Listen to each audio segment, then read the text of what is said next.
Okay, let's get that.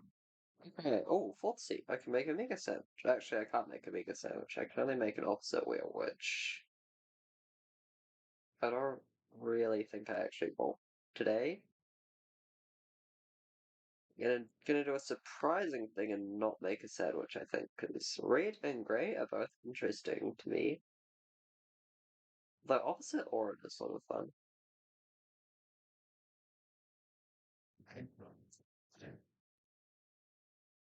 I've got giants in both the previous games, so I don't really want to do them. Mercedes double cult workers. Maybe that could be interesting for dwarves, but there's no big building tile, which is quite interesting with both big building rounds and no tile.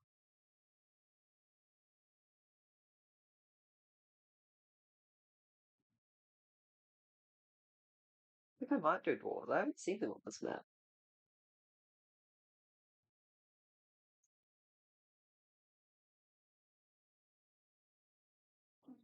Finally, a nice board to watch. Do you mean the map, or do you mean that I didn't make a mega sandwich? Because mega sandwiches are amazing.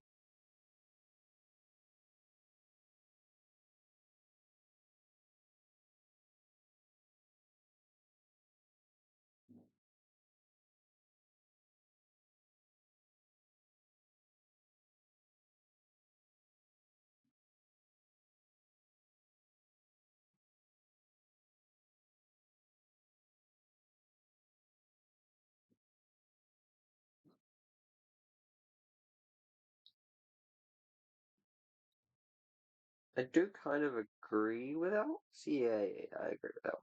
Okay.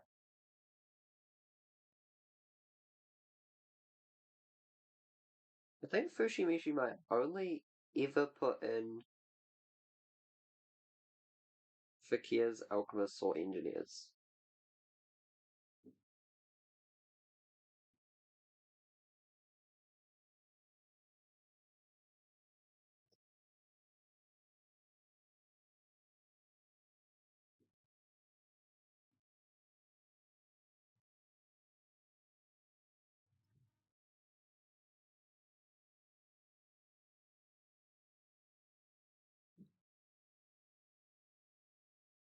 Oh yeah, so I knew you got super. I just completely forgot somehow.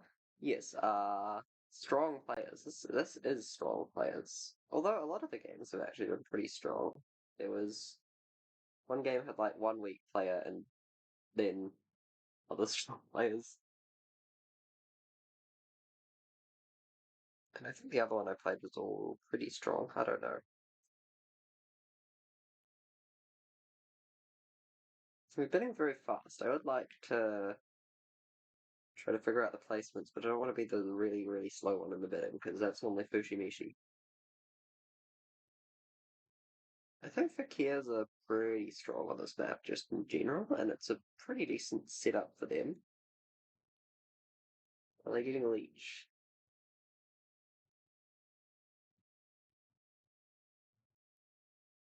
Also, it is very stormy, so I don't know if you can hear this rain, but it is intense.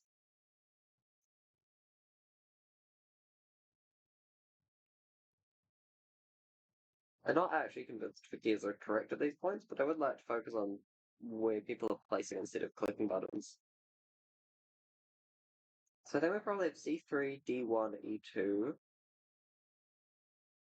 The awkward thing is Auren don't want to place on both of these, but then Dwarves could start. Well, Dwarves need to place both before Auren goes. So I think Alchemists are going to go F3.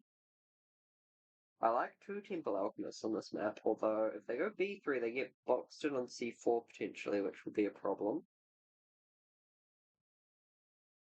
I kind of like the I5 Alchemist game because I don't think Fakirs are going to box you in on I6, but they could take I4 and then you just have two really awkward structures, which don't really do anything.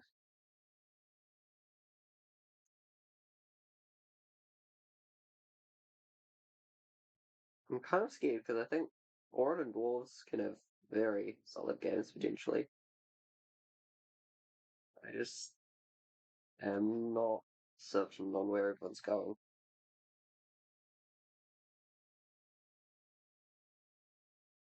So I think F3. I think if I'm Auren, I'm going E2.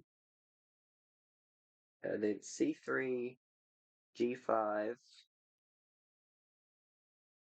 H5, D1. And then, okay, I think Auren are actually pretty bad because you kind of need to get C6, and I'm pretty unsure you're gonna get there because you either start there with no neighbors or you don't start there and then you need to get 3 shipping pretty early because dwarves can tunnel, build. But then they don't really want C6 itself, they kind of just want B5.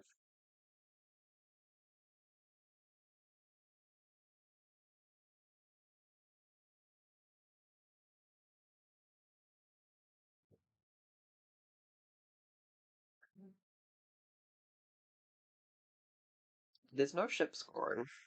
Okay, so I don't think Auren are terrible, but I don't think they're actually worth betting on.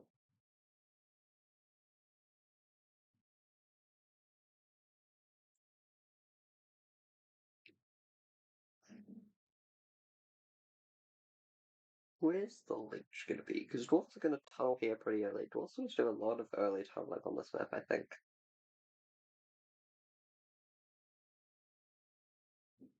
And also, what a bonus card. Dwarves take the spade. Fakirs kinda like the priest, but they could also go for work power.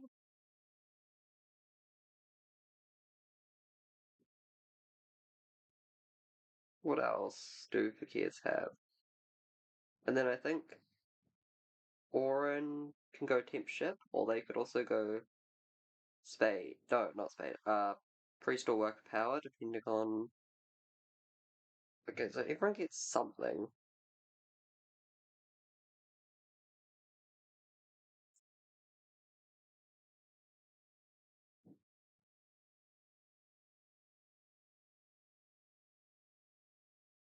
I think Alex will open 2 temples. Yeah.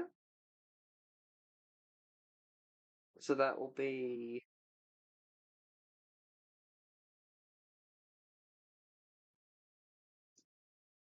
They probably don't want temp ship, but they might be just given temp ship anyway. Is that not? Yeah. If they get temp ship, it's kind of awkward if they're starting where I would have wanted to start with them. But then if they get like work power priest, I think I like where I've stuck F3 I5 over anywhere else. Although if they get worker power, maybe they want to go B3 because that would give them tempo on C4, which might be stronger than I5. Although I actually don't really like B3 here because you get a bit of leech from dwarves and fakirs, but I5 is also a lot of leech, so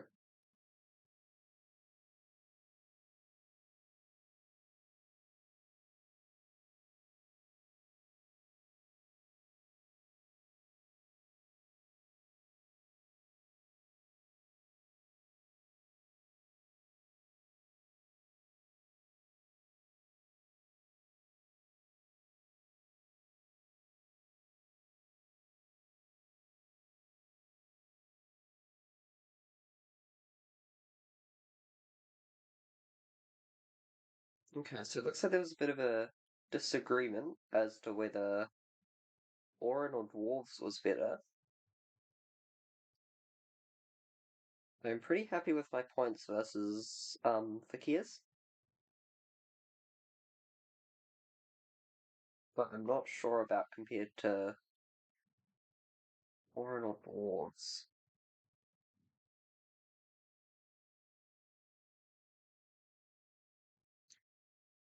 I'm kind of tempted to start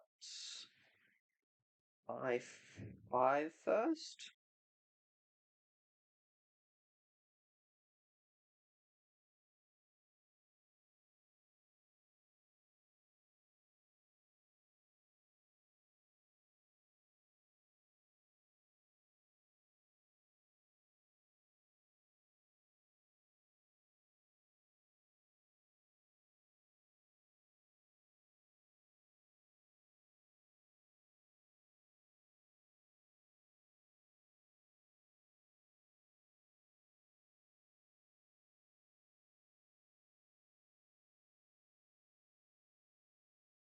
Okay, Xevoc went h6. That's pretty interesting.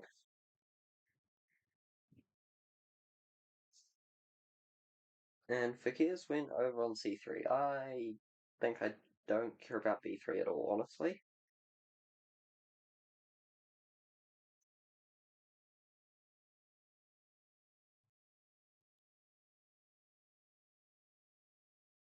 Um, so I wonder whether that means Xevoc's just not really wanting to connect, or whether he thinks he's gonna. Okay, so the interesting thing about c6 is that connection to h6 isn't free. Well, that's pretty easy, but it's definitely not free. Like, I think these hexes are somewhat uncontested by dwarves.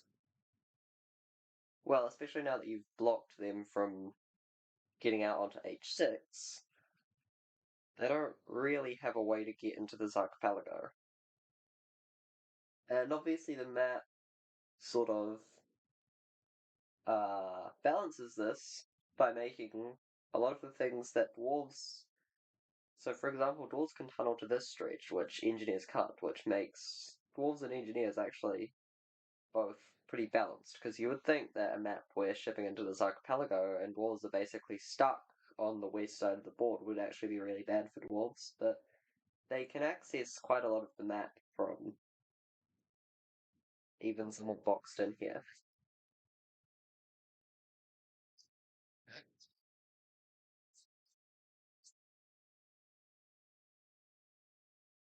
So I'm gonna need to try to beat Fakirs to I4 and I6, I think.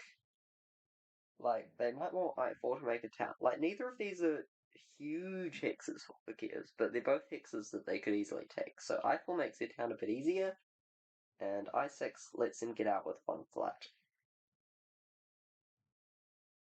So hopefully Xevox taking temperature, because I actually can't really use it. I think I might prefer.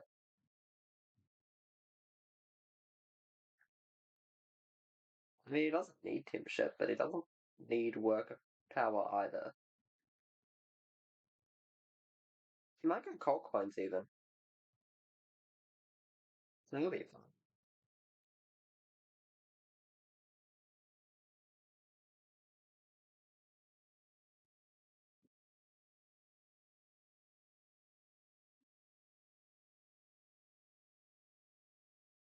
You should all trading for a score? Probably. It's probably better than 4 points and a cold step, which is going to be a worker eventually in a long time.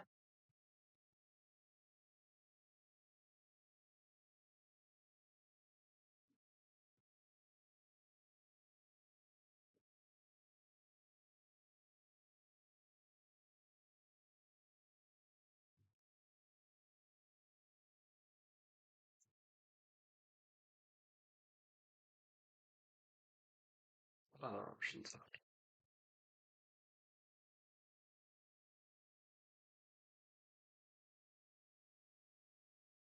Yeah, no, I think cold coins is good.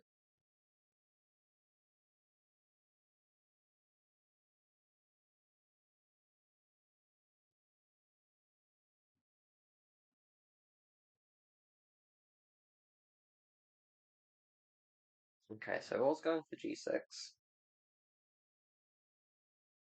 I don't think G6 was under threat. I guess if I got Leech, I could have single dug it, but I never cared about G6 because it just leaves me with two awkward structures that don't do anything.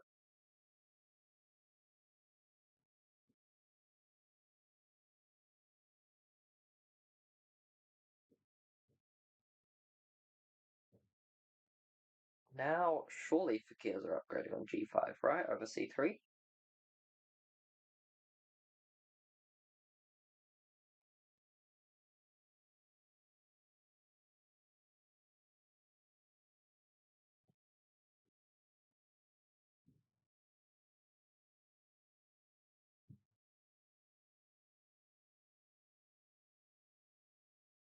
Okay, so I'm getting plenty of reach.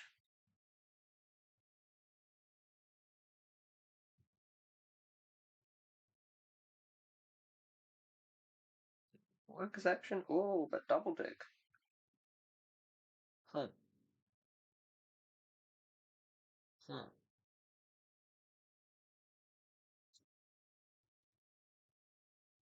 Okay. I think the risk to this line is Nafghar can get leech and double dig. But if he I think he can spin to the spade somewhere helpful. So by that logic I should just take workers.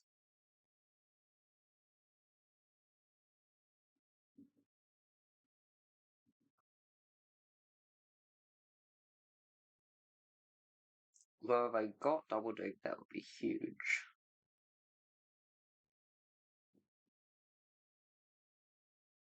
Ah, this is very awkward. I get priest. If the kids go workers, I end up with priest. But I can't really use the priest.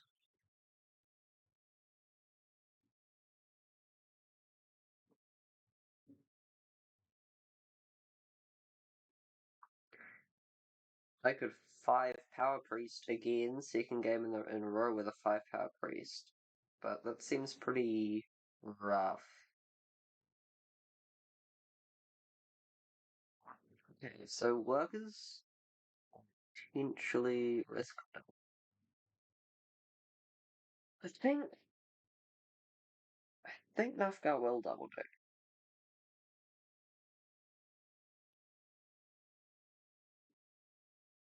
But I don't think I could risk this.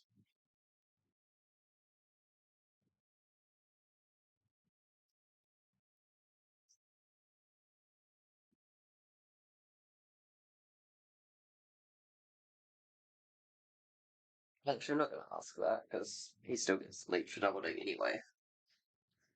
So we'll see if he wants it.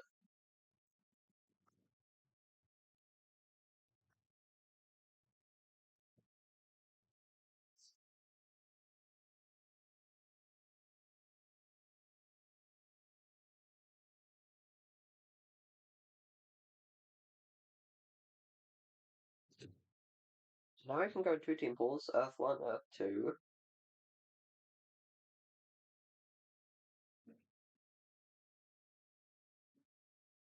And then get our shipping up round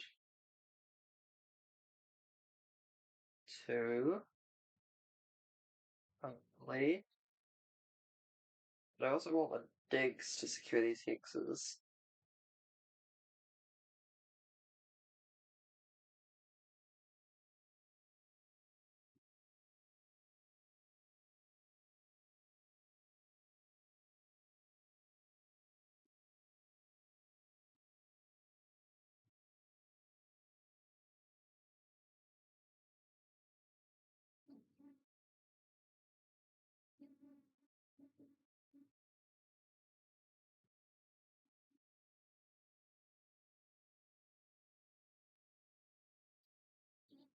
I guess in their priest.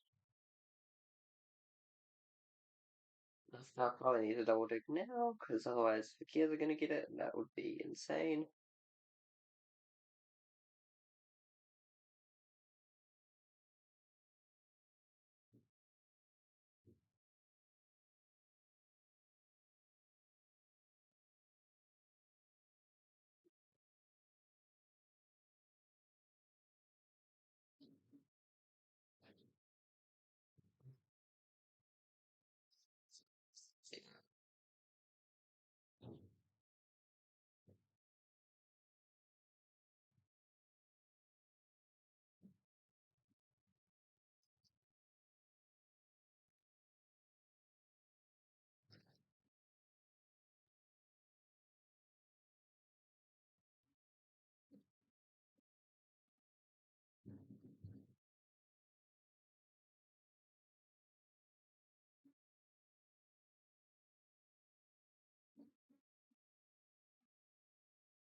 I don't think I'm gonna get enough polished, because these guys are too good for that. I would have a very awkward position of what flavor tile am I actually taking.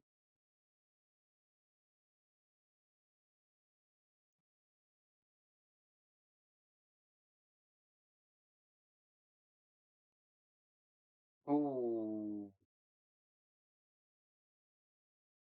pretty, pretty rough for Fakirs, but pretty strong for Dwarves, I think.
So I love Double Dig, but I think Xevoc wants it.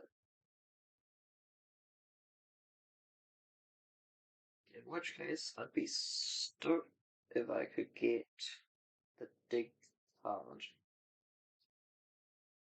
And then we potentially don't even need to do much shipping next round. We could just say build our 2 dwellings, secure our hexes, and then round 3 we go boom. 1, 2, 3, 4, 5 dwellings. And we'll have four workers to build 5 dwellings. Okay, that seems very doable. So maybe, okay, well, we're not going to be sending a Priest of Fire because that's gone. But we could send a Priest to a 2-spot.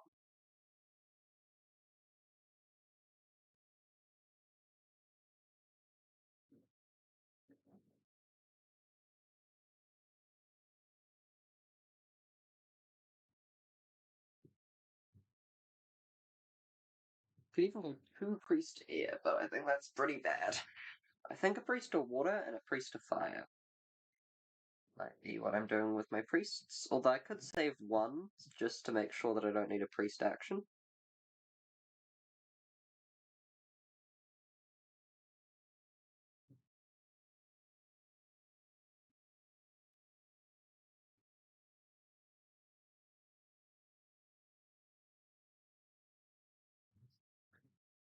Okay, Fakirs are probably double digging. There's a chance that I could go for my hexes.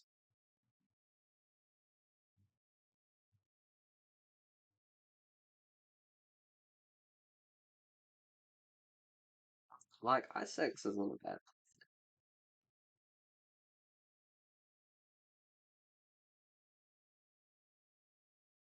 No, they're not double digs. They might single dig.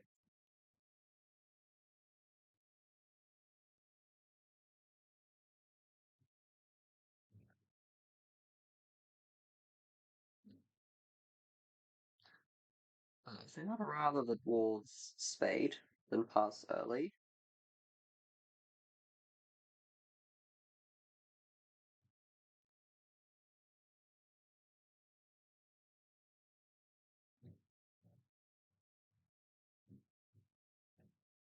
So this makes sense why he went H3 over G4, because Auren can tip shift to F2. Not that it does anything for Auren, but you could still do it for sure. They might not have too many other hexes to go to, so it's not awful for them by any means.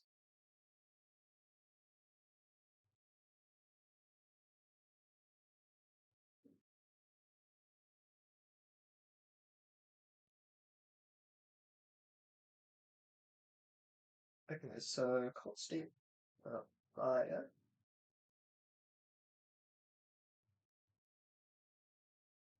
and then pass with a spade. Hopefully we get a spade action.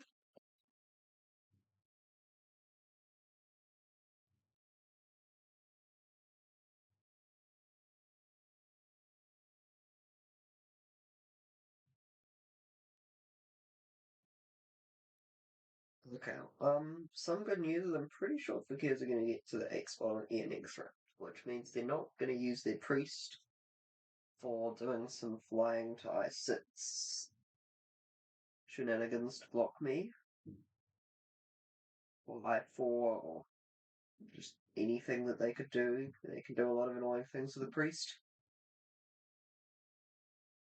Alternatively, they could buy the coins. Nafghar could also buy the coins. That would be very annoying if he brought the coins.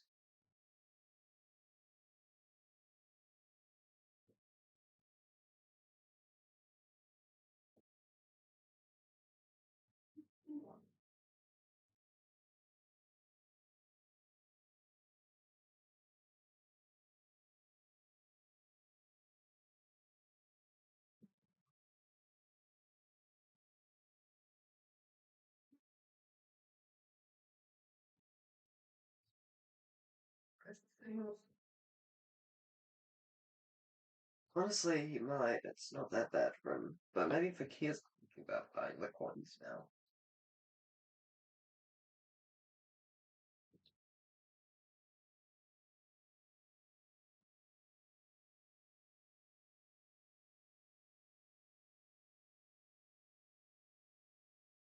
Okay, actually, if Lufka buys the coins instead of um wasting a bridge or something as a stall, I can 5 power priest to water.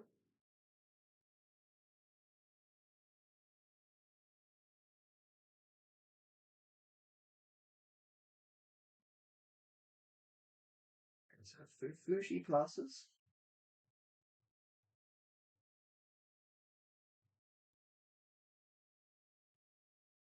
I think he should get it.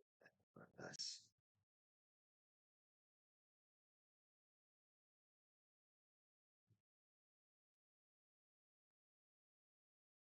Realistically, we are not getting a spade action. But it's fun to dream.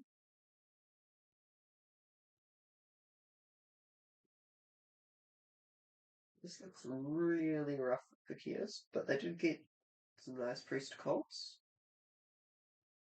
I don't think it looks great for Auren, but it looks really strong for Dwarves.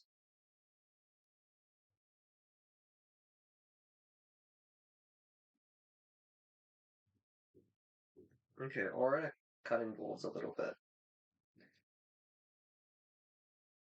That's probably just.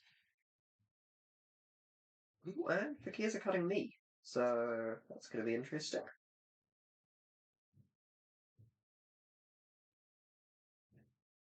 How do they plan to get this air spade?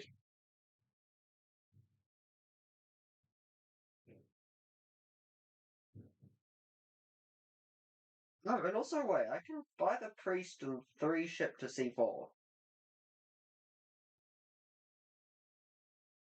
Fakirs did not think this through, I don't think. They did not think this through at all. Um, unless they want to hard dig.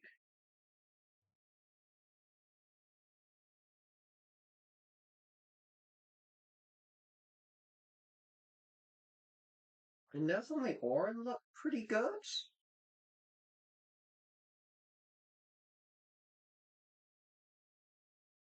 Interesting map. Yeah, this is a super fun map. I'm very happy we got it for the arena seasons. Although this game has been pretty violent all around. So we have Auren and stuff. Auren weren't very violent. Yeah, the arena this season is going to be great. It's like all base factions, but it's on a super fun map. I think it probably is one of my favorite maps overall. I also really like last season's Fire and Ice map.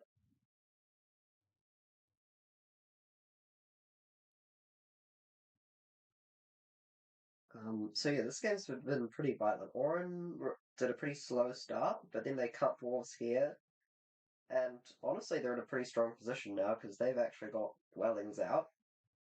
Fakirs got really bullied by Dwarves because this hex is normally great for Fakirs. They can dig this for one dig and build here, and that's good for Fakirs, but Dwarves blocked that, but then Dwarves got their hex taken over here, and then Fakirs responded by taking my connection hex over here. So then I'm going to respond in turn by shipping all over here.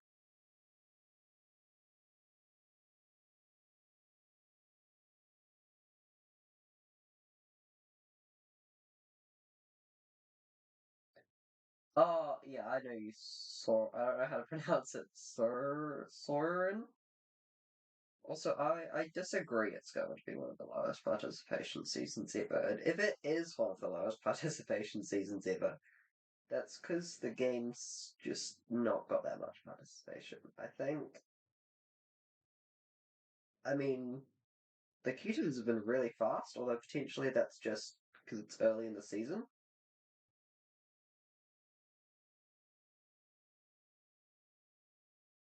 Mm.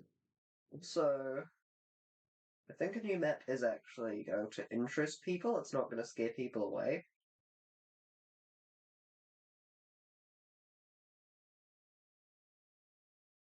I mean, if it had fan factions, it probably would be slightly more popular. I would agree.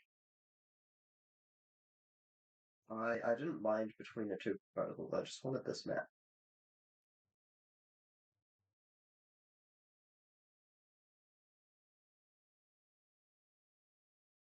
This map will scare a lot of players because the random map seasons get plenty of play. So, if anything's going to scare players, it will be random map.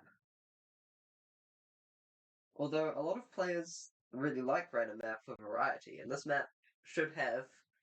I would argue this is even more variety than a random map because it's an entirely new map. It will maybe not have a ton of variety near the end of the season, but that's why we only play one season.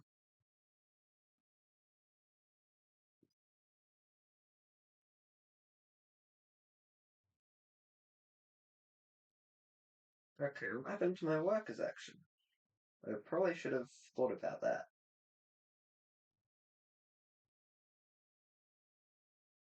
because they could have been really strong. Oh well. Now I also need to decide whether I want to make a sanctuary town over here, or whether I want to say ditch the structure on winning network anyway.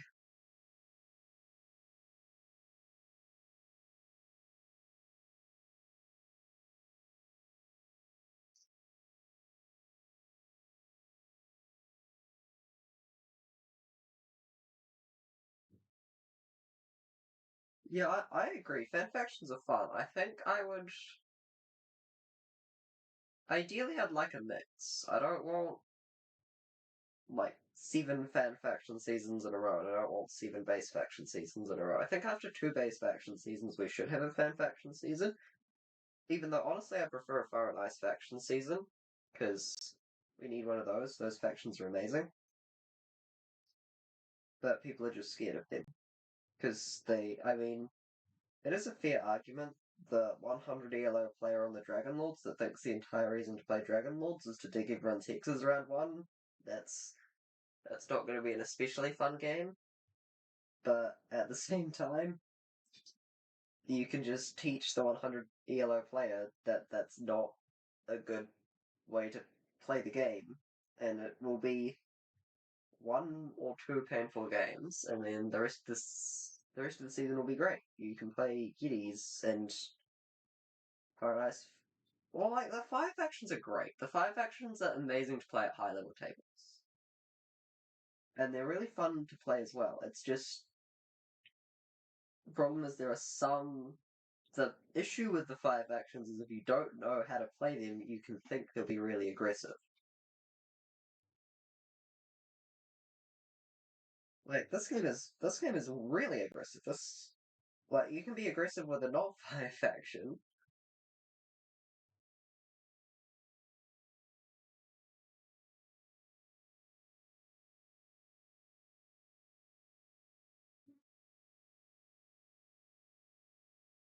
Yeah, so Fakirs is strong on this map. I think I agreed that Fakirs were overbid. I was bidding them early, but then they ended up going down quite a long way. And also I know that this Fushi Mishi person really likes Fakirs.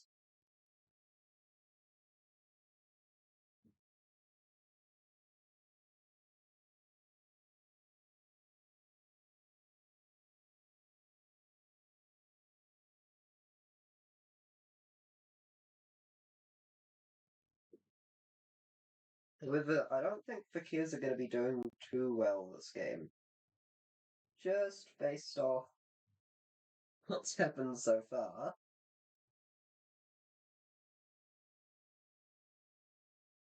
Auren look really strong now suddenly. That's not worrying at all.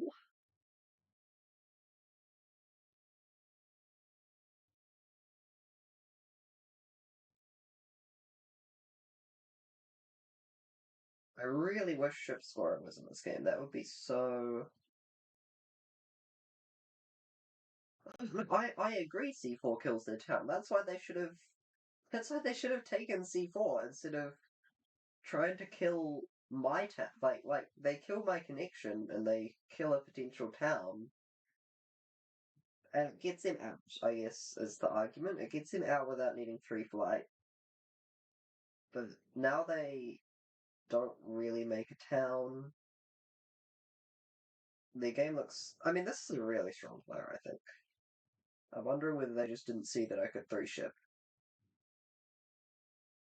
And also, another issue is that they flew to I6.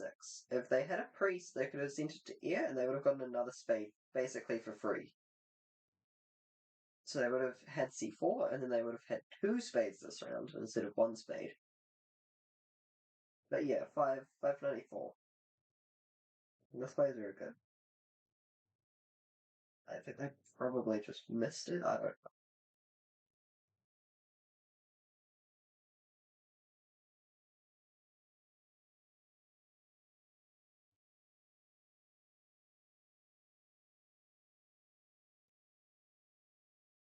So I'm gonna go for 7 dwellings and then ideally pass.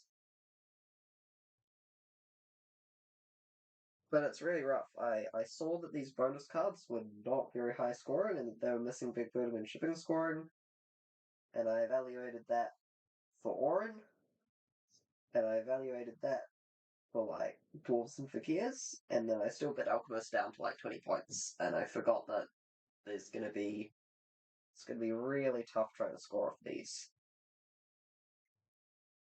So I hope I'm gonna still make enough.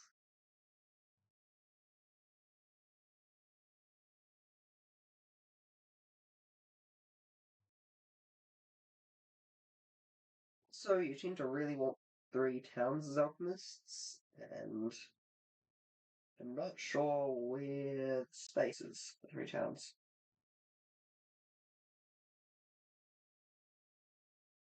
Uh, why is he building C2? Does he want to?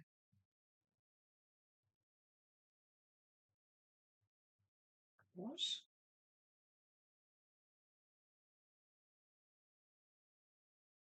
So I don't think Xevoc did leech too much.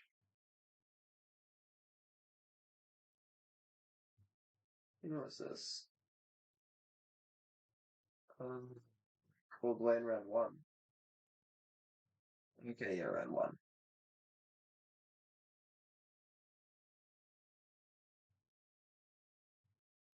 That is kind of. I think Xevoc's still in the best position. Oh no, dwarves are fine. Dwarves are fine. Dwarves get. They still have their connection, although. Yeah, they can go up here for their town. Dwarves are perfectly fine.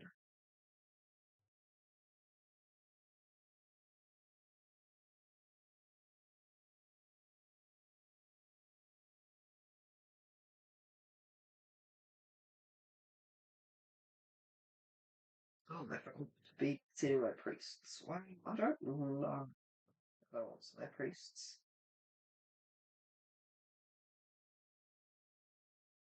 So I want to use them to dig upgrades. No, I definitely should have seen a priest of water or a priest of fire.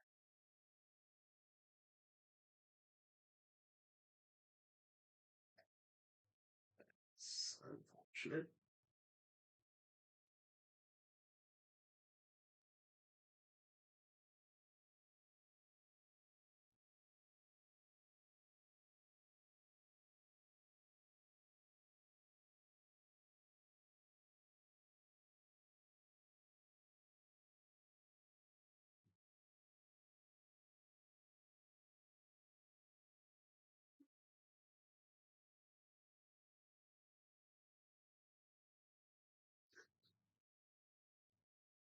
Alright, so I guess I need a priest of fire. Better than losing all the priest spots.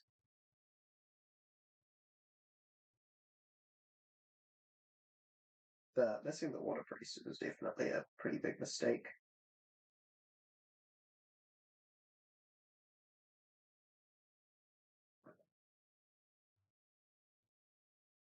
Okay, why are you flying so much, Fushi Mishi?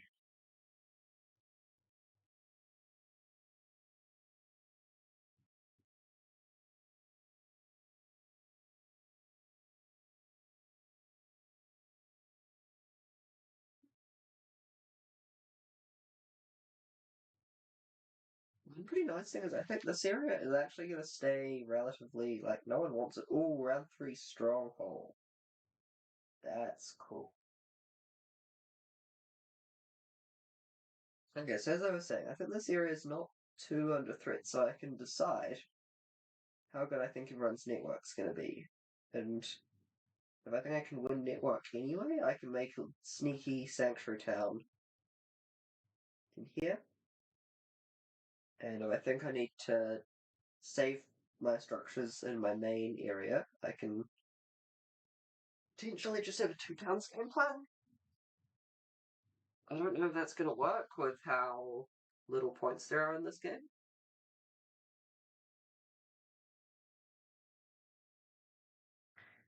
But I should get Earth 1, Water 1.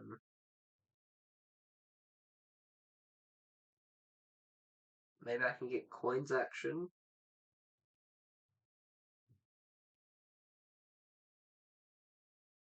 Okay, I don't think I can get coins action next round. I've got to build these dwellings.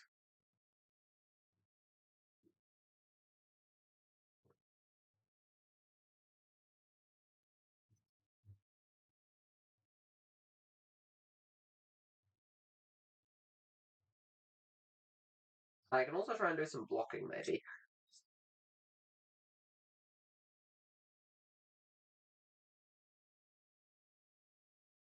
Yeah, exactly. Two town with not much scoring is tough. So I'm thinking about potentially going for.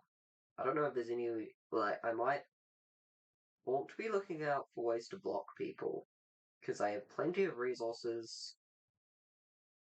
but my points are quite low. So I don't know whether there's. So obviously blocking Xevoc's connection over here on C6, that would be a really, really strong. And based on the fact that he has zero shipping, I don't actually think he's planning on connecting this game at all. Nafghar built a round 3 stronghold, so normally I would think that means he's not playing very networky, but Nafghar always plays networky, so I might go for 3 towns and focus on second on network and maybe dig some yellows, because Fakirs are very easy to block. In fact, last game I played against Fushi Mishi, I was the Fakirs and he was the Alchemist, and he decided I got here and then I took a flight town to go to here, and he decided to like dig this. So I was locked into this side of the board. So I can get revenge on him. I can also dig his yellows. Because it's going to take him ages to get a flight town. Might need to go stronghold even. exactly karma. But I also think it's probably a good move in this game because I ought to beat him, and his game looks bad, but it doesn't look awful, and my game's also somewhat bad. The economy's amazing, but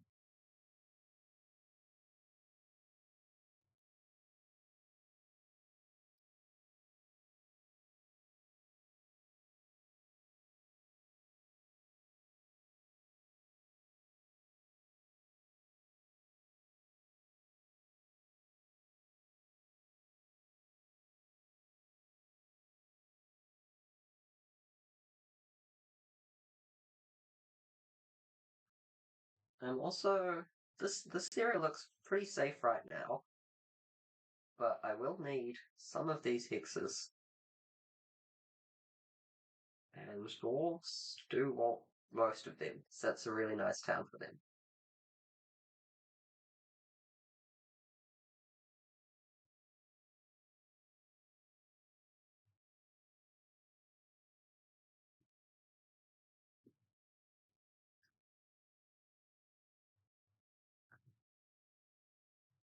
I get a bunch of economic bonus cards, which isn't really what I need right now.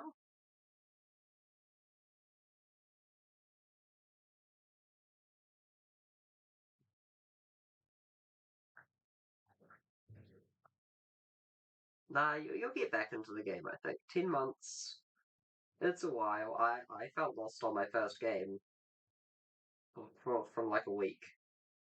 But I think I got back into it pretty quickly. I feel like you need to actually play a game to remember all the strategy.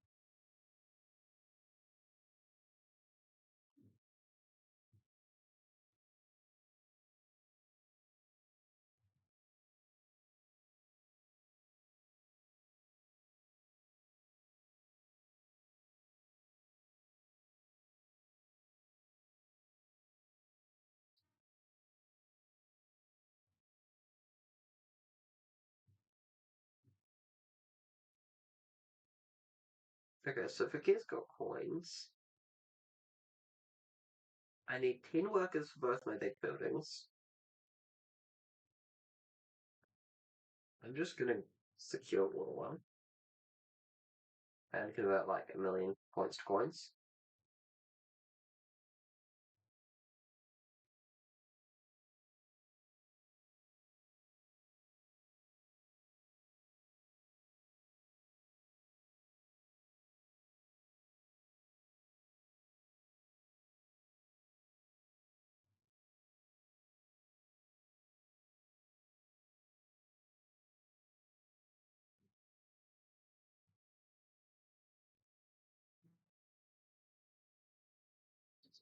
Honestly, I might just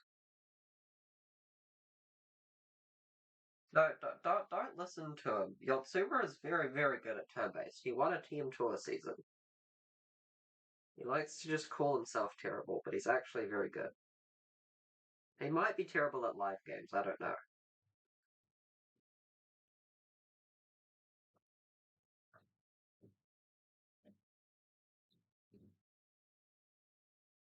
Yeah, but you were actually pretty good when you played, so you should play again. It's fun.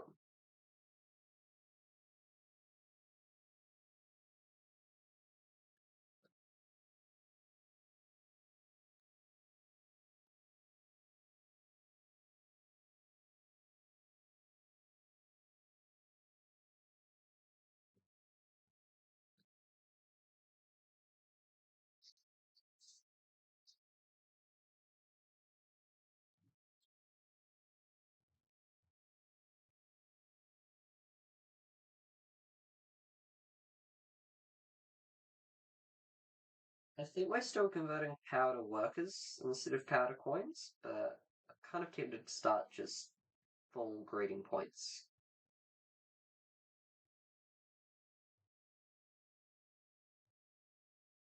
Yeah, I think this round is power to workers, next round is power to coins.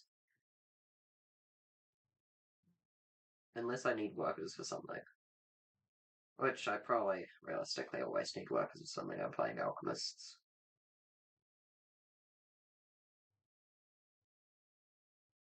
It's kind of painful to take an action.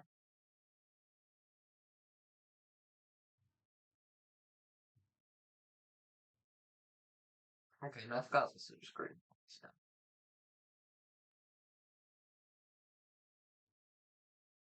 I need my stronghold. And then I can consider passing.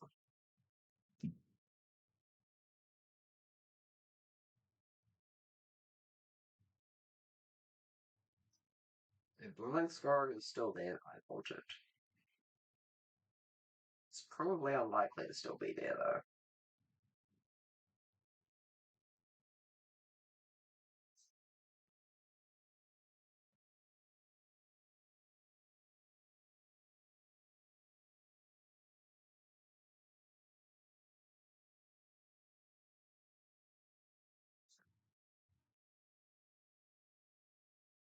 Okay, wait, if Fakirs get out, they actually have a solid game. I probably need to not let that happen. Okay, well, I'm not getting dwelling scoring, so I'm gonna have a much longer round.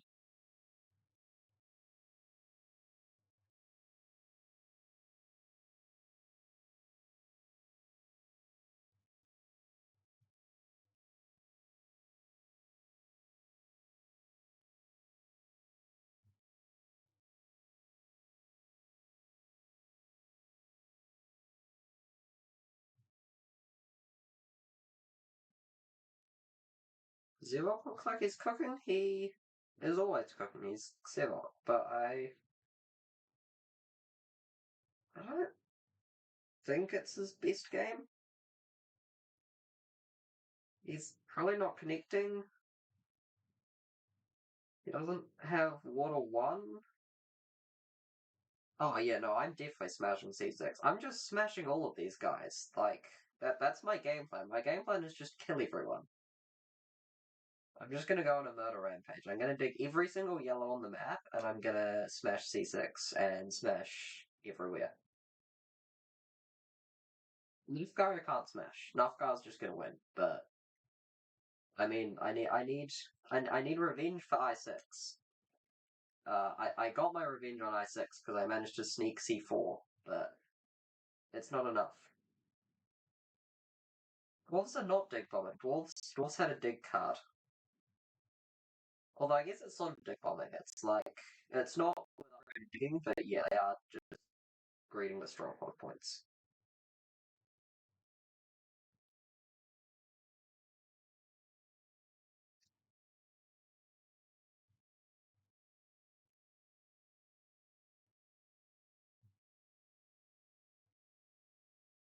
Wolves don't have Earth 1 or Water 1, and their towns are a problem, but they also basically can just upgrade digging and play Fire and Ice Dwarves. And they got on well in scoring. Maybe I need to pass for TP scoring, but Cold Coins is also good. If I get on Cold Coins, I can get TP scoring next round.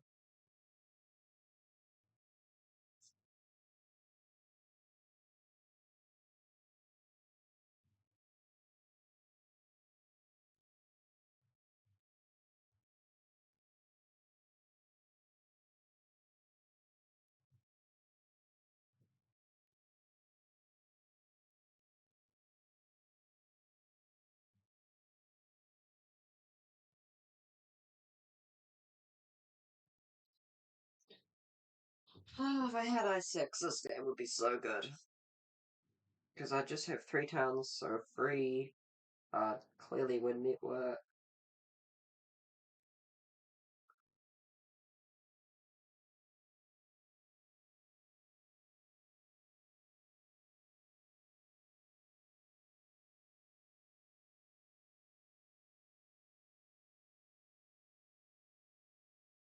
Oh, it doesn't even want deep scoring. I think I need to take it then.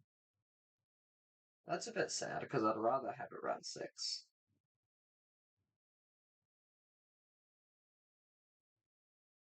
And it also means I need to make sure Nafghar can't outstall me.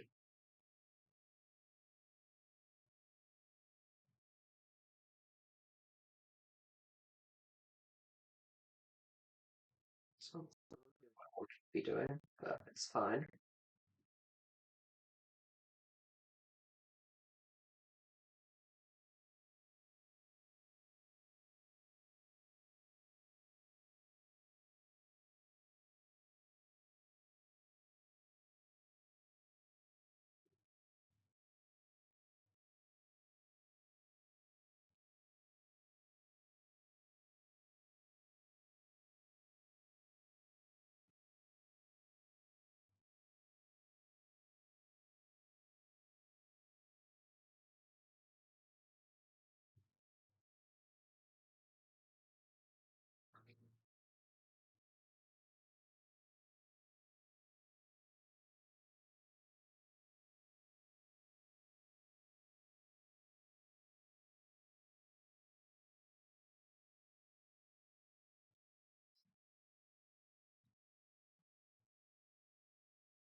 Workers action.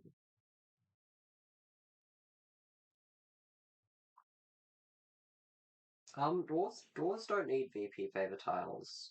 If you played last season, you would know. I think I had a Earth 2 Ear 2 like 166 Wolves game, and I won by like 30 points because you can just dig. Like, you just upgrade your digs and spend 2 workers for 4 points.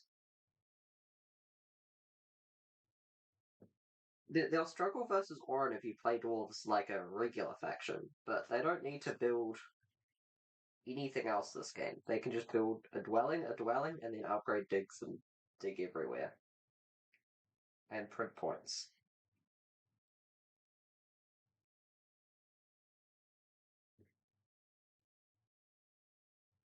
Oh, hang on. No, Xevoc, you are not connecting. He's got 2 shipping. You cannot allow that.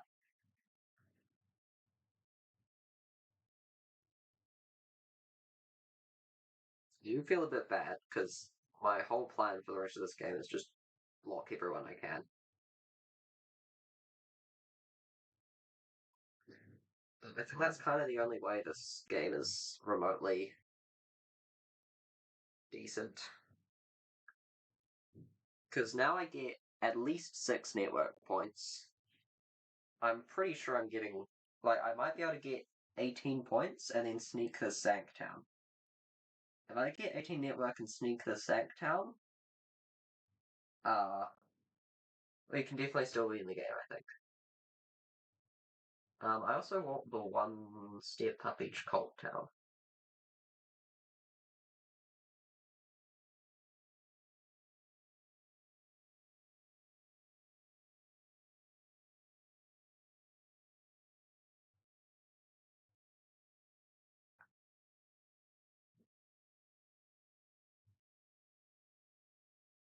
Hang on, I just realized I probably let Nafghar outstall me for the TP tile. Well, I don't think he actually cares about it because he dwarfs. So it's maybe not the end of the world. But I'm definitely not outstalling him.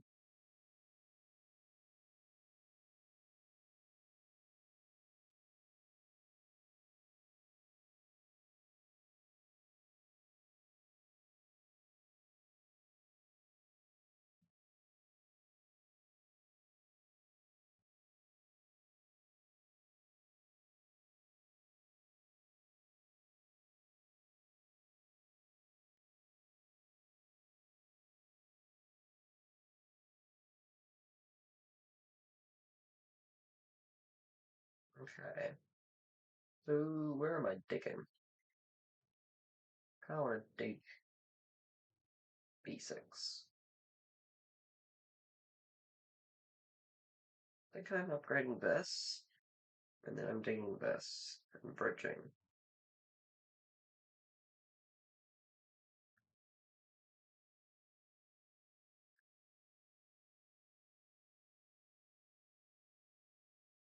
Oh, I have no points. No points at all.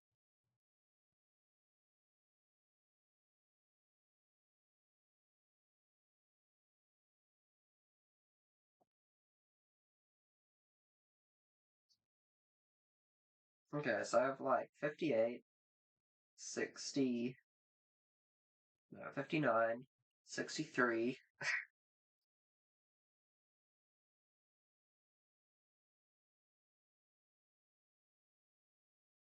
Yeah, he probably doesn't want to TP if he gets TP tile. I don't know, I can really stop him getting TP tile. Oh, interesting. He's going this way.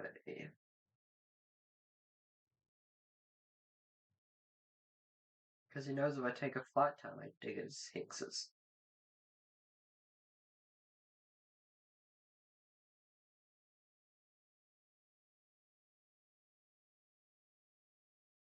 Actually, I should probably go for I4, which I would have liked.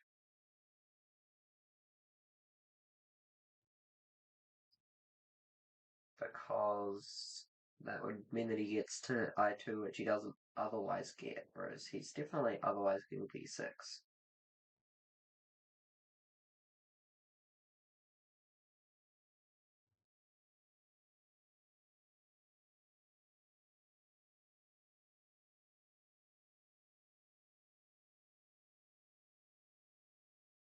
I think I want those free spots too. Xevoc?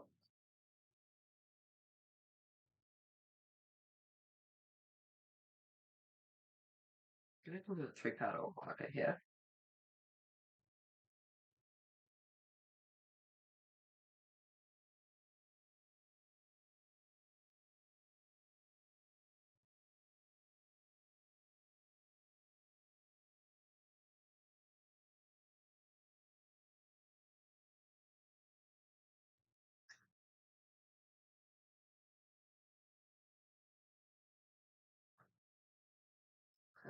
The kids are actually making points. Kind of thought they weren't going to have anywhere to go. But there's no way that... I guess I could have dug B6.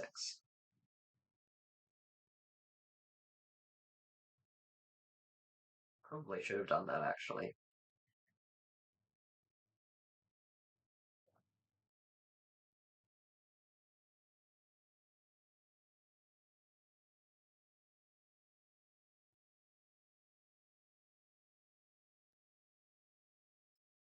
Although, again, it's not like I can just beat Xevoc if I spend resources digging for Fakirs.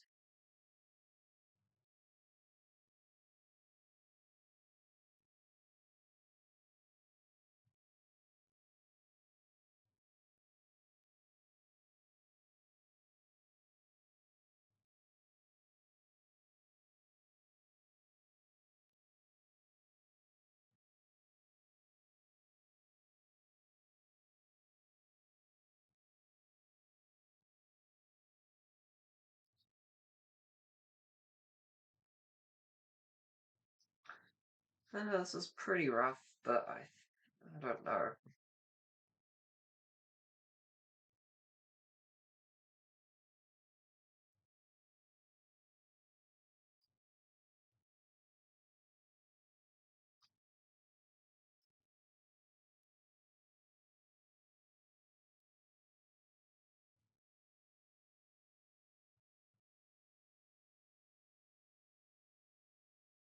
Right, digging time. Stupid Fakirs can get that because I don't like them at all.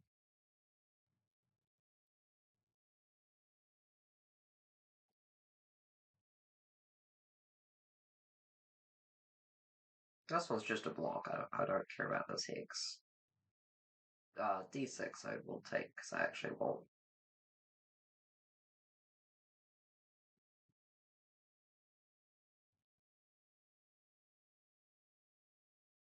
I can't stop Nafghar connecting because he's got that hex as well.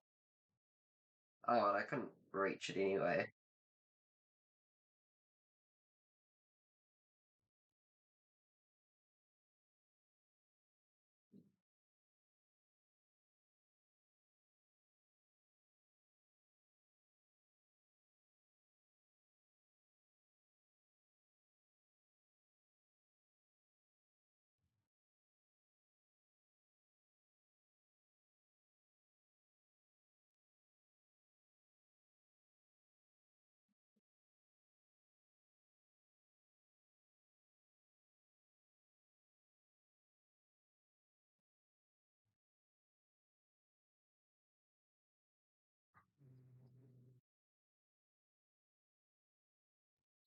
Nafghar somewhere on the bridge.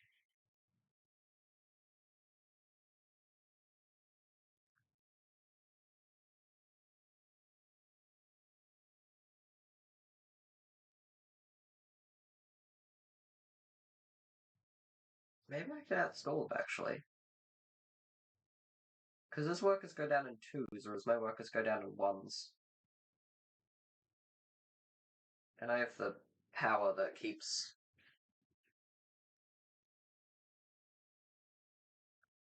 I think he's just redigging H8, is my guess.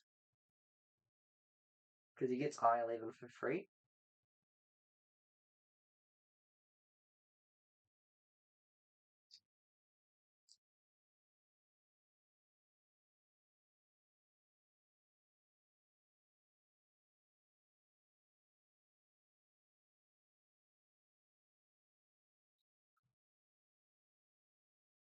I think, annoyingly at this rate, I can't get the Sank Town if I still want network points. Or more than 6 network points. Because I'll be at 12, maybe 13 network if I'm really lucky. Let's go, he's only at 8 right now. I suppose.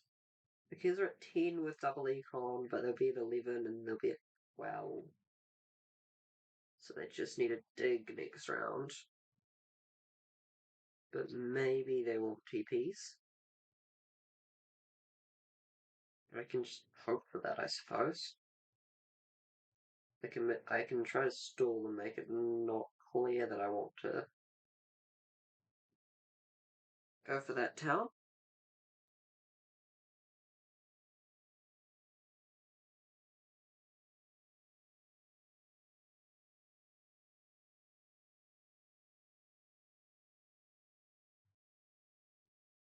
And I've got to be at like 100 points. I don't think any of us are catching that.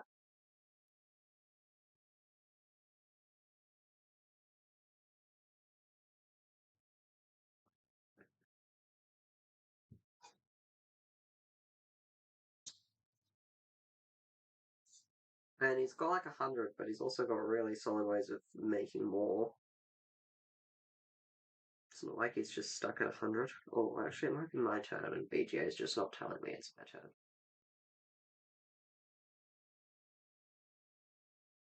I hope Fushi's just thinking for like 3 minutes. Okay, so I'm winning network, but I might be stuck with 2 towns.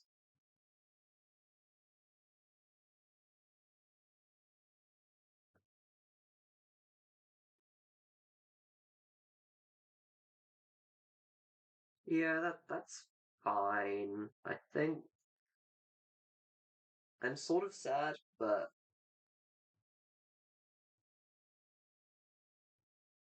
I mean, if I get a second bridge, if I get a second bridge,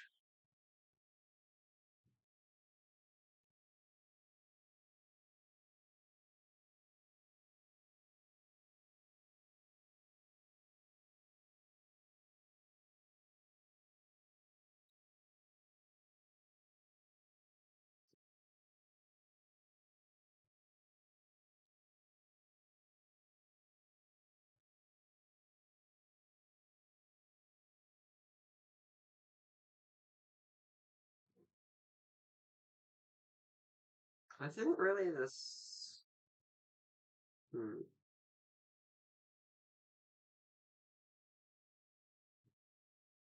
Ah, true, because Nuff might want. I forgot Nuff can actually bridge. Yeah, I'd rather outstall Nuff, I think.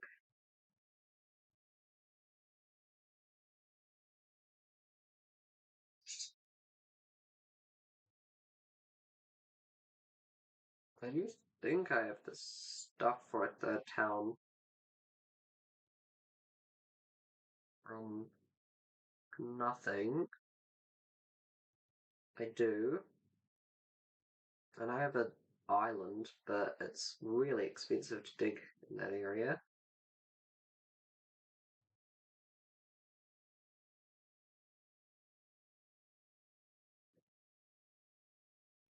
Also no neighbors, so I'm losing probably 6 points from the TPs alone. So I think it's not worth it.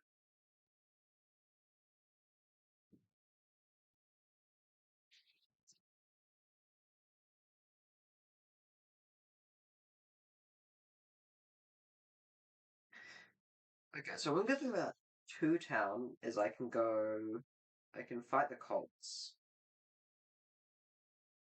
So I can go fire three, because I think stealing stuff from Xevoc's good.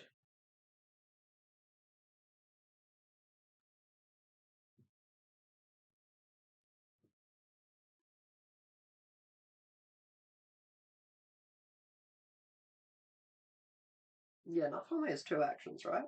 He's got a dwelling and a dig somewhere.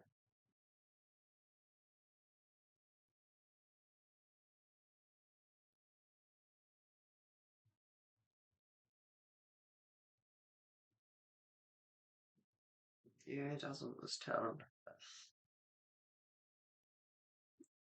Oh, actually, and now I can try and outstall me.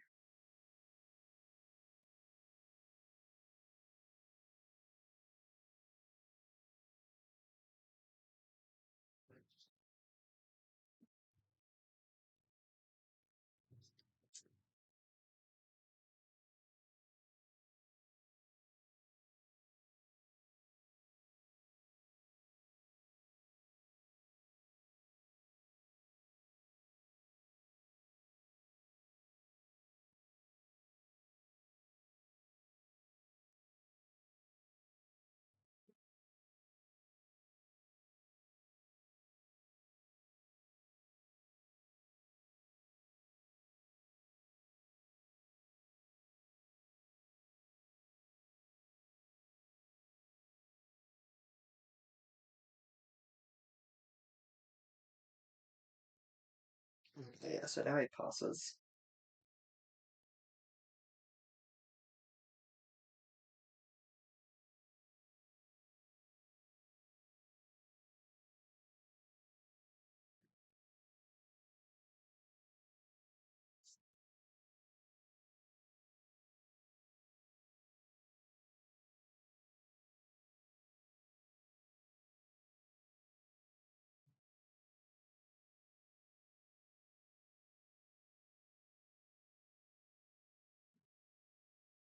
Okay, so I do get to be the only one on a tile, so I'm really at like 70 points.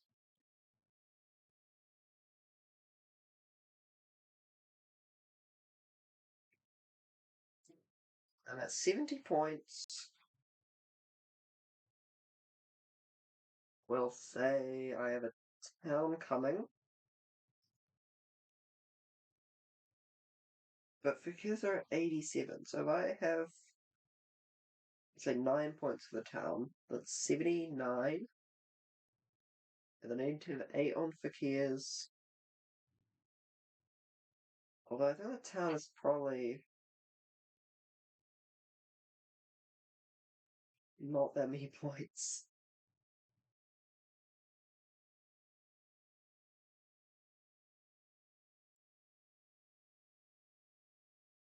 Okay, so Temple 3 TPs. It is kind of a lot of workers, and that should take this.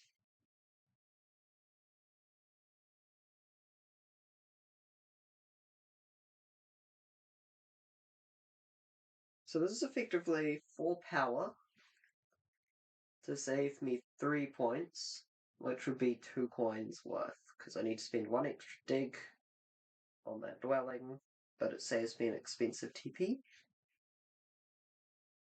The other option is Fire 2, which effectively saves me a worker at this rate. Okay, now Xevoc might try to steal my cult.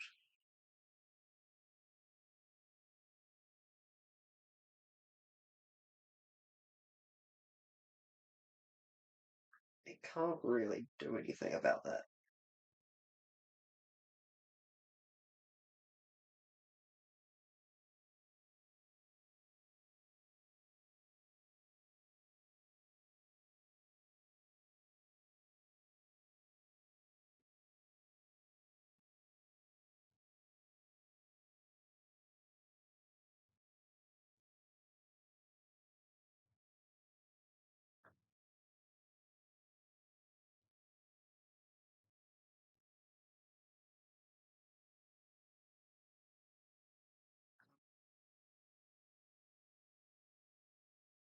We actually had the economy to build like a lot of temples, but definitely not got that level of economy.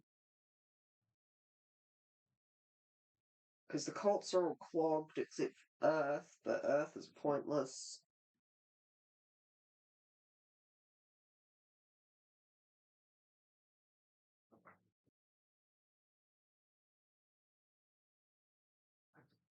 Fakirs are still somehow making points.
I think the real problem with this game, aside from I6, but that was probably. I don't think it's that bad. I think the bad thing was just bidding elks with these bonus cards.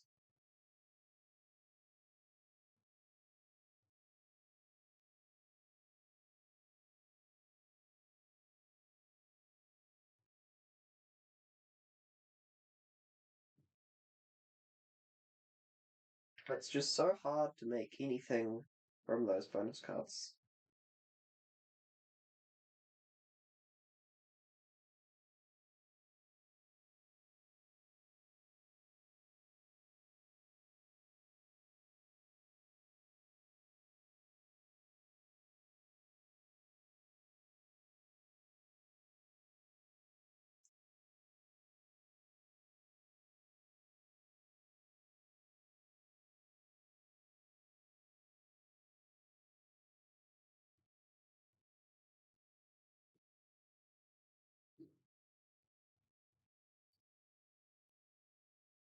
Okay, maybe Duff's game's not. No, because he's just got 16 points for free.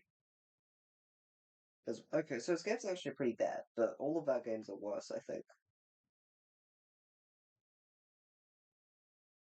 Xevoc, I have. Okay, so Xevoc looks like unbeatable here. I have 8 plus 18, and whatever my town's worth.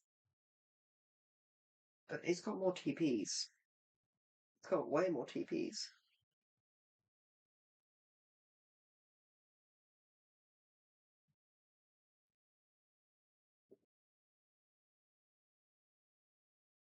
And cults, of course.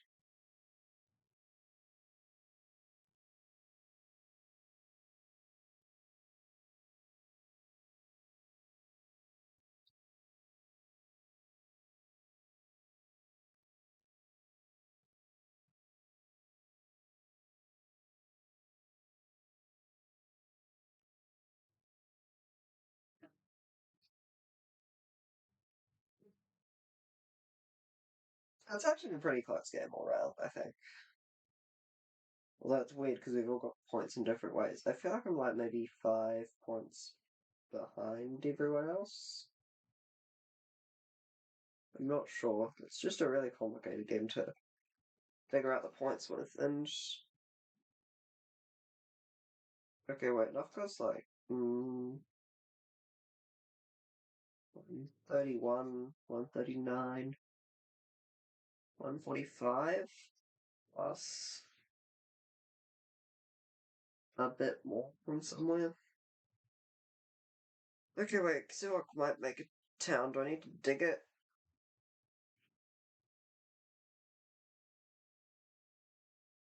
He's poor.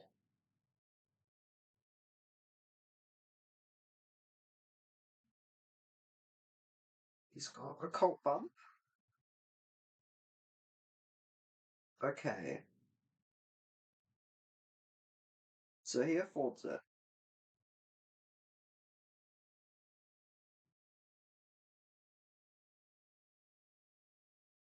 I think I let it happen.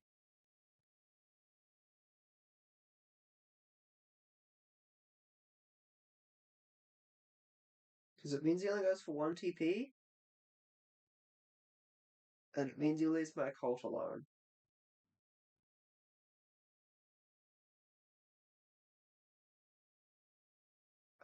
I think that's the right play.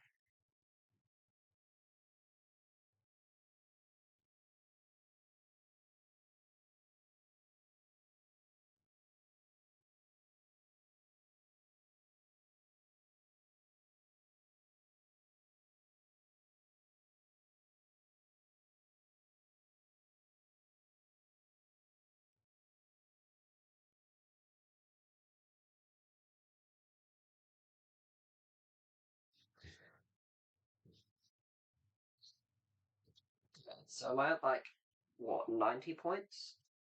So I have 80, 89 plus 4. 89 plus 4. It's not a lot at all. It's like 93, maybe 99. Okay, I may as well slow play it.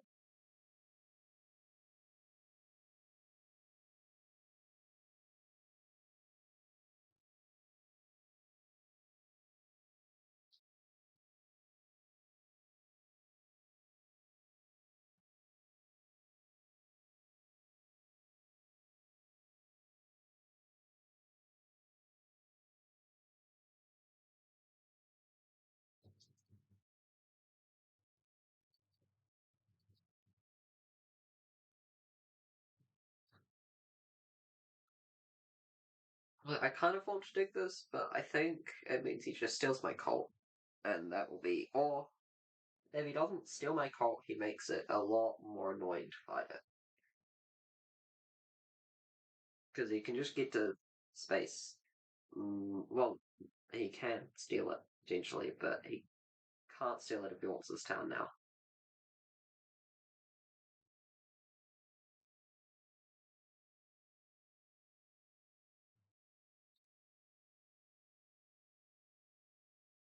Because, yeah, this town is about 9 points, plus 2 for the dwelling. Whereas if I dug it, he'd get 6 plus 4. So the town's like slightly better for him, but it's actually a bigger swing against me for him to not make the town, and it's an especially big swing if I need to spend a work dig. So yeah, don't be aggressive. Even though, I mean, I said my whole game plan this game was to be aggressive because I don't make any points. So I don't know what I'm talking about.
Okay, yeah, that was the Auren step. Okay, so one cold step up here, and then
um,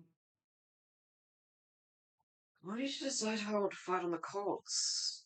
I think maybe I want to fight Fakirs. Although water is more points because it's first place.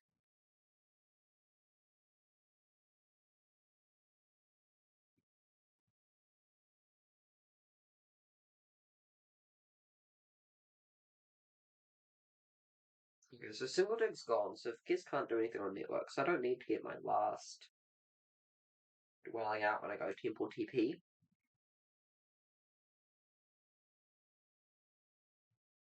So then I'll only have 7 log scoring, but I think that's fine.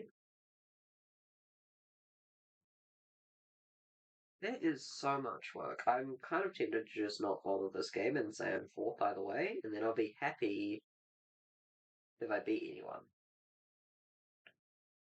Whereas if I count it out and try to math, I mean, there was another game where I thought I was like fourth going into round 6, and then I won.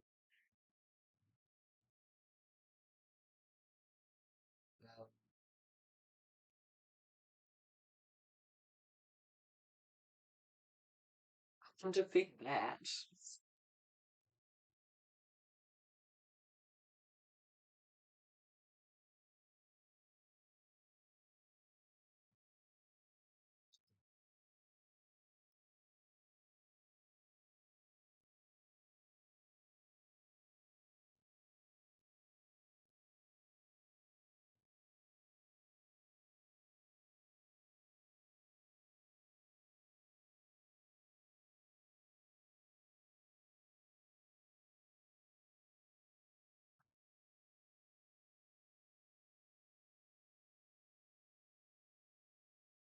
the bigger question is why did they take I6? I6 meant that they lost X's.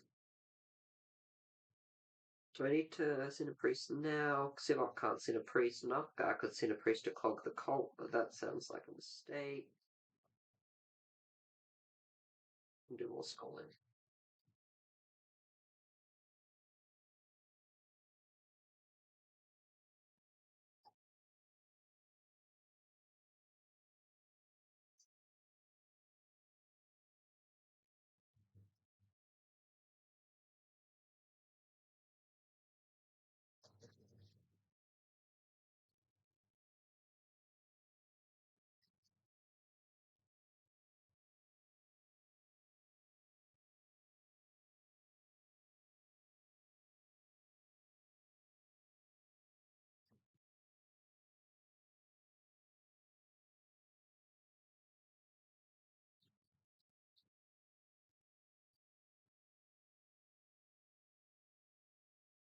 I actually don't know if yellow beats me, but I'm pretty sure.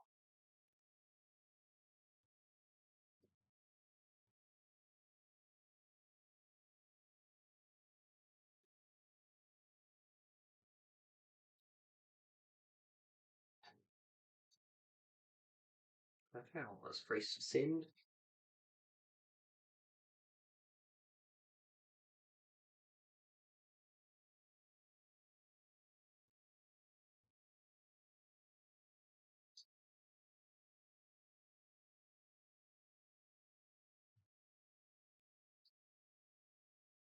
Oh, no. So get a free leech from Auren.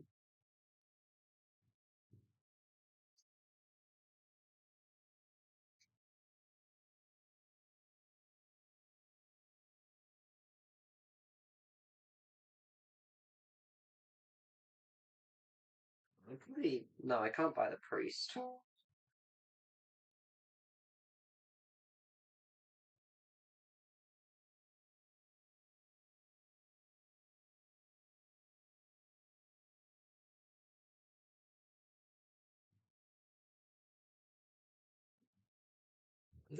Why Nafghar thinks I'm gonna beat him. Like, I also.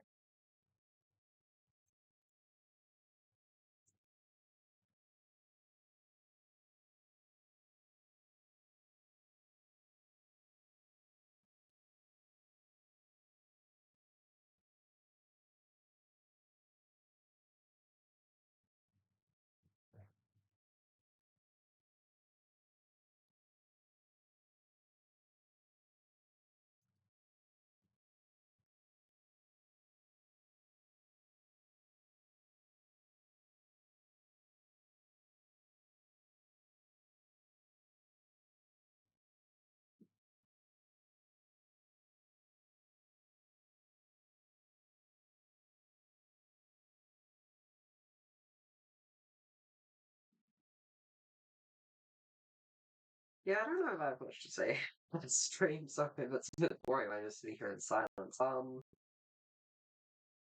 It is a pretty interesting game. I think the reason that I lost is because Elks were just a bad deal. Um, I think Fakirs are also a bad deal. I mean, I said it in the auction. I said Auren and Dwarves are gonna be fine if they um get together, like if they work somewhat together. But I also didn't realize that Elks had no points. And I didn't bid Auren or Dwarves because I didn't have a plan for Auren or Dwarves. So I was kind of just too scared to take either of them.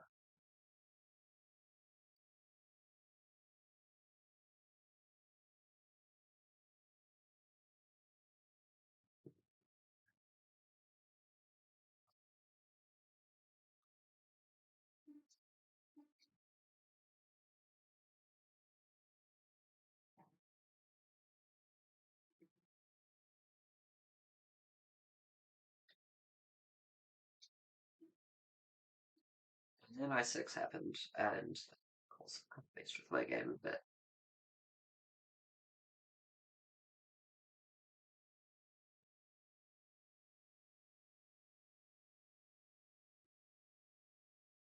Is it really still Nafghar's turn?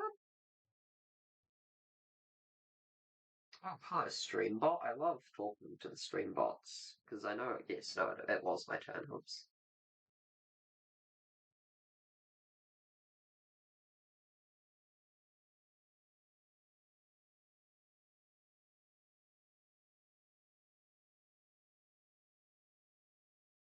Um, do no, I should send a priest for one.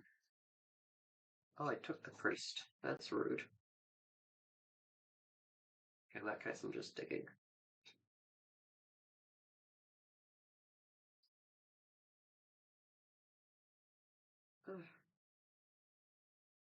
Stupid.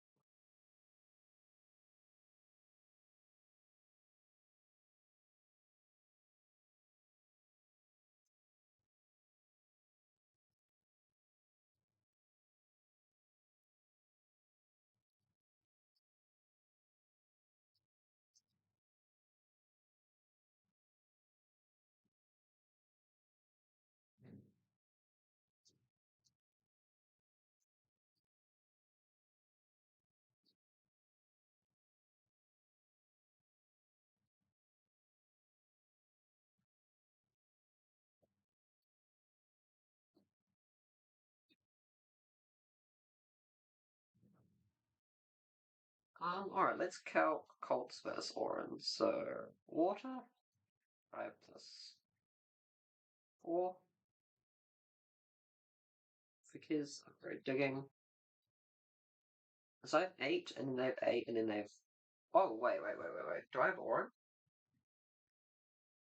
So I have 8, and then they have 8, and then they have 6.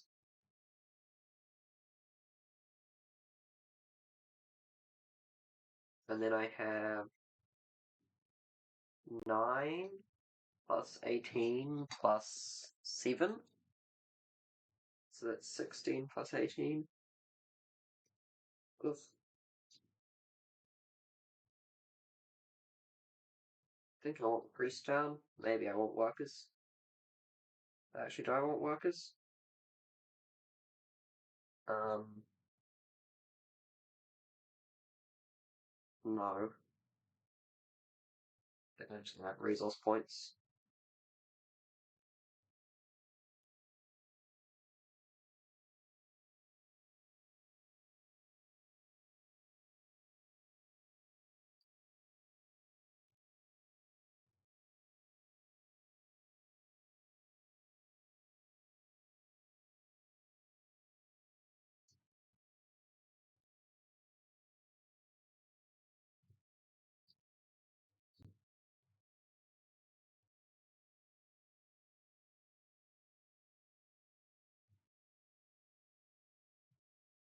Do I still have Fakirs or Dwarves? Um, 3, 4, 5, and then I have 8, 9, 10, so they have 5, and then I have another 6, so that's 11, and then I pass for 12. No, I pass for 11. Okay, I need to steal from Fakirs. So I have 8, 9, 10.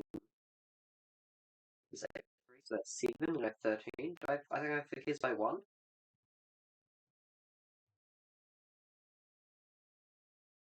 I think.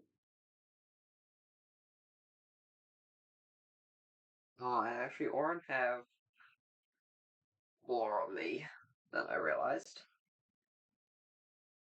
Colts, but then I have 6. Okay, so they have 6, so that's 127 to 113, and then 18. I think I salvaged second.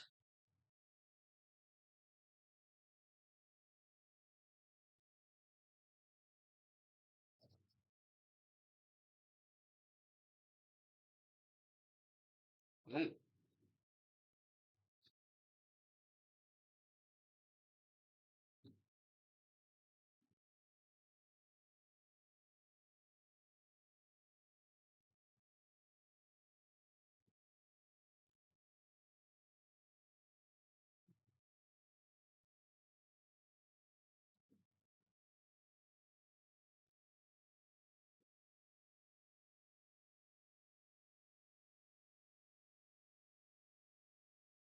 Yeah, geez. Ah, that was stressful. Why is my BGA glitched and I'm on 98 points? Okay, I'm now on 100.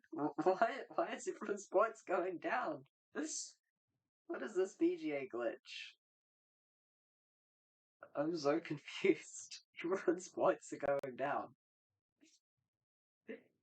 Okay, yeah, this game was fun. Oh, now Xevoc points are going back up. It's decided to replay the final scoring. What is BGA doing? Okay, I'll look at the stats. Well, lots of thinking. There's probably a mix of streaming, but also just a rough game. Fakirs did really well in a really rough setup.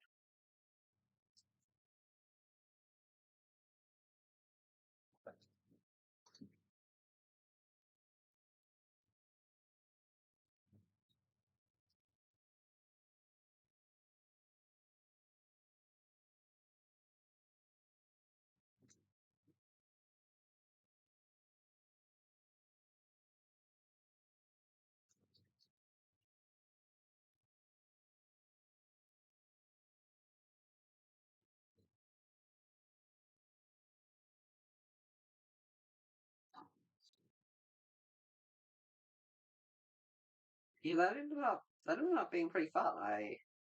I mean, it's like these games are always fun if you do well and stressful. I was not expecting it to win at all, but I guess I got a lot from favors. Yeah, 48 from favor tiles, 33 from the track, and I did get the most of bonus cards. Yeah, exactly. Very close call.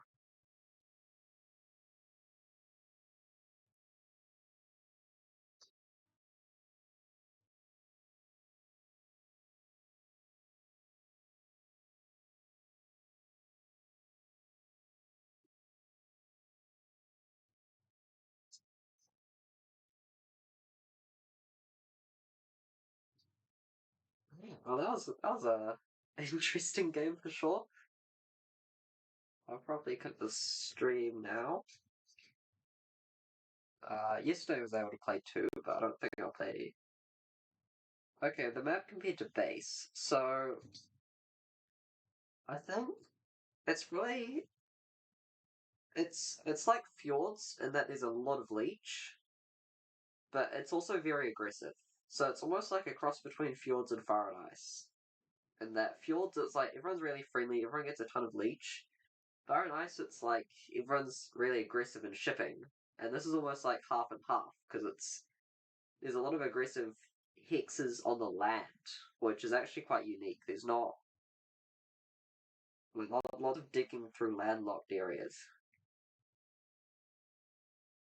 so that makes it very interesting. I think it's quite different from base.